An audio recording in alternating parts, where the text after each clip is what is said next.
नमस्कार। द देसी अड्डा पर आपका स्वागत है। मैं हूं राकेश तिवारी। देखिए, पप्पू यादव ने कहा है दुनिया छोड़ दूंगा पर पूर्णिया नहीं छोड़ूंगा। आखिर पप्पू यादव ने ऐसा क्यों कहा? क्योंकि पप्पू यादव और पूर्णिया दोनों का रिश्ता ही कुछ ऐसा है।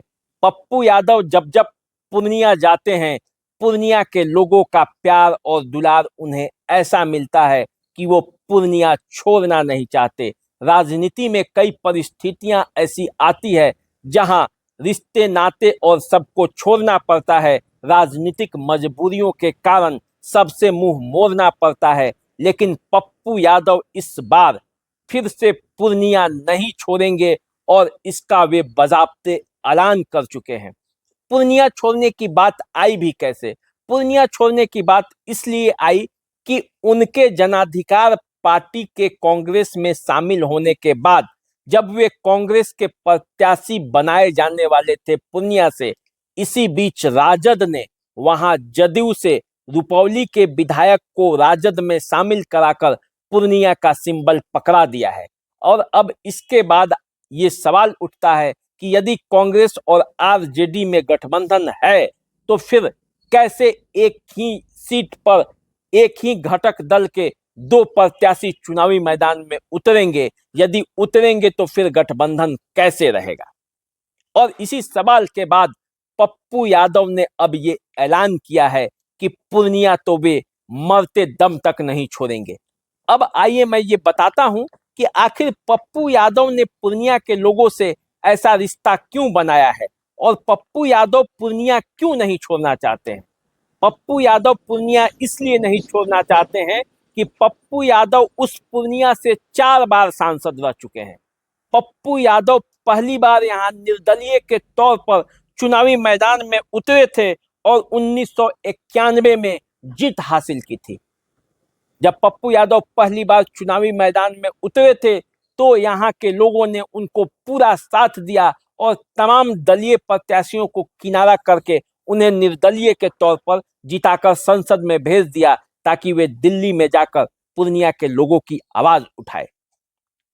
उसके बाद पप्पू यादव फिर 1996 में जब सपा के टिकट पर पूर्णिया के मैदान में उतरे तो जीत उनकी झोली में गई। पूर्णिया के लोगों ने फिर उनको मौका दिया और पूर्णिया उन्हें जिताकर फिर दिल्ली भेजा। 1998 के चुनाव में हालांकि वे हार गए, लेकिन 99 के चुनाव में वे फिर से विजयी हो गए। 2004 में चौथी बार वे राजद प्रत्याशी के तौर पर पूर्णिया से चुनावी मैदान में थे और फिर वे चुनावी बाजी जीत गए।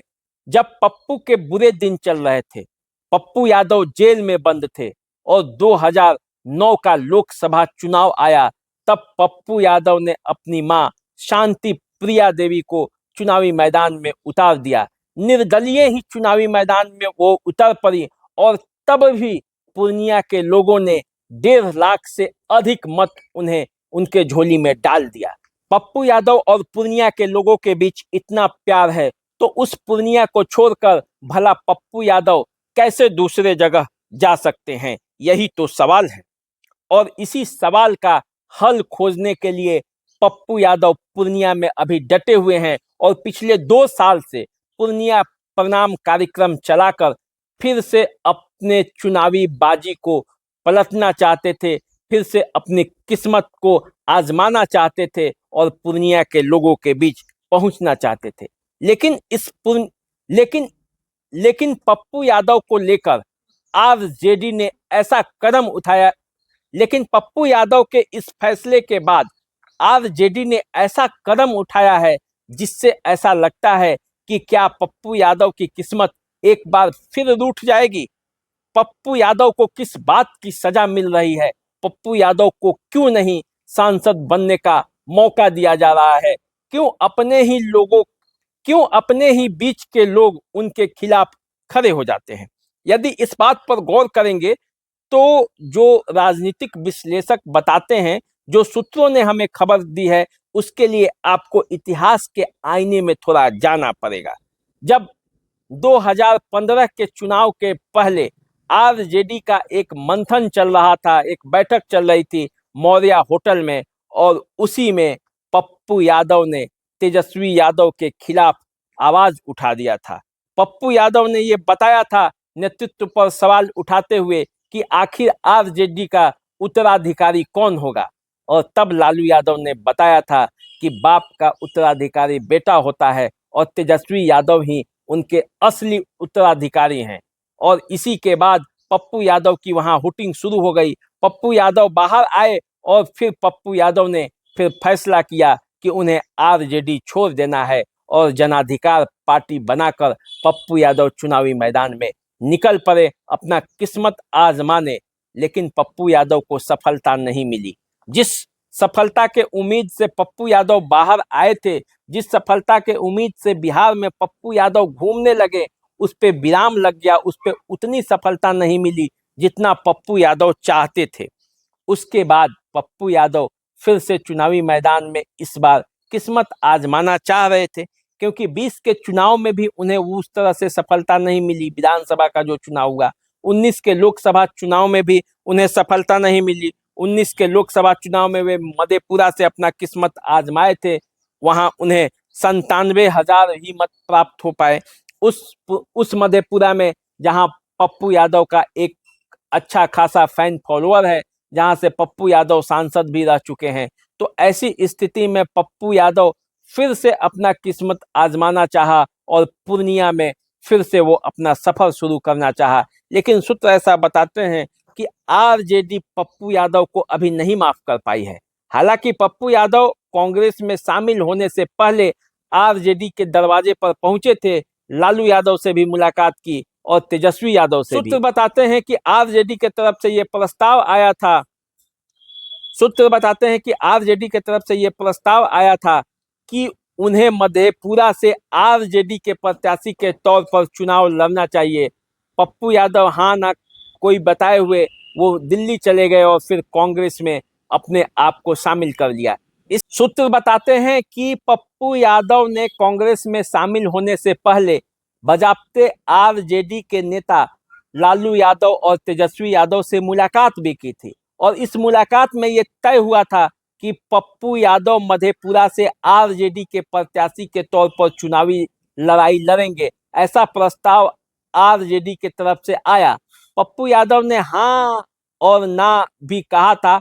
हाँ, हालांकि वो शायद मान गए थे। ऐसा सूत्र बताते हैं कि पप्पू यादव ने कोई स्पष्ट बात बताए देखते हैं कह के निकल लिए और अगले दिन दिल्ली में जाकर कांग्रेस में शामिल हो गए, और इसी की खुन्नस खाकर फिर लालू यादव ने उनको सबक सिखाने की सोची, और इसी का परिणाम है कि पप्पू यादव के लिए अब न पूर्णिया की सीट छोड़ने को तैयार हैं, न सुपौल को और न मधेपुरा को। पप्पू यादव का इन तीनों क्षेत्रों में प्रभाव है, क्योंकि पूर्णिया से तो वे 4 बार सांसद रह चुके हैं, मधेपुरा से भी वे सांसद रह चुके हैं, सुपौल से उनकी पत्नी रंजिता रंजन कई बार सांसद रह चुकी हैं। तो ऐसा माना जाता है कि तीनों क्षेत्रों में पप्पू यादव का प्रभाव है, और इन तीनों क्षेत्रों को आरजेडी छोड़ने को तैयार नहीं है। तो फिर ऐसी स्थिति में पप्पू यादव की राहें मुश्किल करने के लिए क्यों राजद सामने खड़ा है?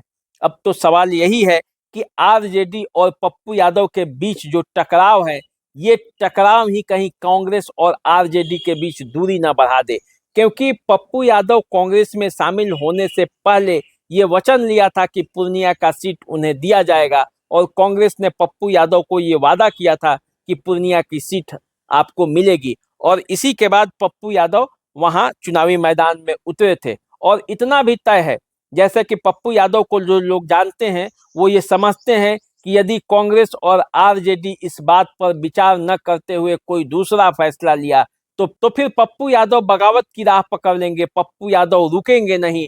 पप्पू यादव इस बार हर हाल में चुनाव पूर्णिया से लड़ेंगे, क्योंकि पूर्णिया के लोगों से उन्होंने वादा किया है, और पप्पू यादव जब एक बार वादा करते हैं तो उसको निभाते हैं।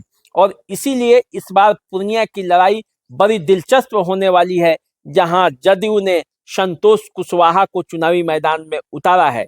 संतोष कुशवाहा 2 बार सांसद रह चुके हैं, तीसरी बार वे चुनावी मैदान में हैं, और जदयू की ही बीमा भारती जो रुपौली से विधायक हैं और पूर्व मंत्री रह चुकी हैं, उनको तोड़कर वहां से आरजेडी ने उन्हें सिंबल थमा दिया है, और फिर जब इधर से कांग्रेस के पप्पू यादव चुनावी मैदान में होंगे, अब ये देखना है कि वो निर्दलीय चुनाव लड़ते हैं या कांग्रेस से चुनाव लड़ते हैं।